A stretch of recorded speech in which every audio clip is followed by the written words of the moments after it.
പ്രിയപ്പെട്ട സഖാവേ, അന്ത്യാഞ്ജലികൾ.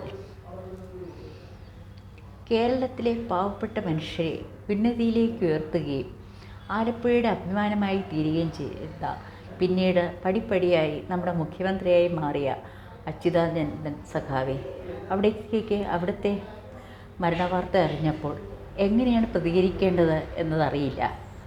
മനുഷ്യത്വമുള്ള സഖാവ്, കമ്മ്യൂണിസത്തിന് മാനുഷികത്വം പകർത്തിക്കൊടുത്ത സഖാവ്, അങ്ങ് യഥാർത്ഥ ഒരു സഖാവായിരുന്നു. പീഡനങ്ങൾ എത്രയധികം അങ്ങ് അനുഭവിച്ചു. മാനസികവും ശാരീരികവുമായ പീഡനങ്ങൾ അങ്ങയെ പിന്തുടർന്നുകൊണ്ടേയിരുന്നു. എന്നിട്ടും അങ്ങ് മനുഷ്യർക്ക് വേണ്ടി നിലകൊണ്ടു.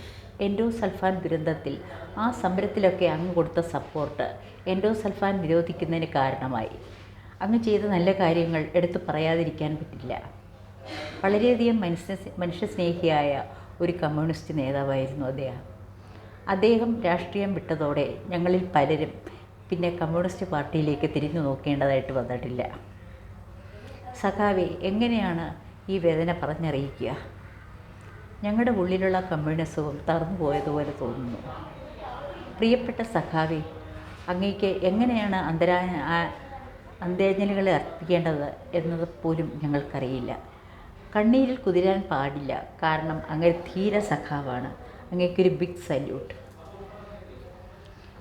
ആലപ്പുഴ ജില്ലയിൽ സമരങ്ങളിലൊക്കെ പങ്കെടുത്ത് തനതായ ശൈലിയിൽ പ്രസംഗിച്ച് ജനങ്ങളെ ആകർഷിച്ച്, ജനങ്ങളിൽ ജ്ഞാനം നിറച്ച്, വേണ്ടത്ര അറിവ് നിറച്ച് അങ്ങ് മുന്നോട്ട് പോയി. അങ്ങയുടെ നിര്യാണം കേരളത്തിന് നഷ്ടം തന്നെയല്ലേ? നഷ്ടം തന്നെയാണ്. ഞങ്ങളുടെ ഹൃദയങ്ങളിൽ അങ്ങ് എന്നും ജീവിക്കും. ധീരനായ സഖാവായി ആരൊക്കെ വന്നാലും പോയാലും അവിടുത്തെ സ്ഥാനം മാറുകയില്ല. ആ സ്ഥാനം ഞങ്ങളുടെ ഹൃദയ സിംഹാസനത്തിൽ എന്നും ഉണ്ടായിരിക്കും. ഞങ്ങളുടെ ഉള്ളിൽ അല്പമെങ്കിലും കമ്മ്യൂണിസം ഉണ്ടെങ്കിൽ അത് അങ്ങ് കാരണമാണ്. ഈ വിരഹം ഞങ്ങളെപ്പോലെയുള്ളവർക്ക് താങ്ങുന്നതിനും അപ്പുറമാണ്. ധീര സഖാവെ, വീണ്ടും പറയുന്നു, ഒരു ബിഗ് സല്യൂട്ട്, റെഡ് സല്യൂട്ട്.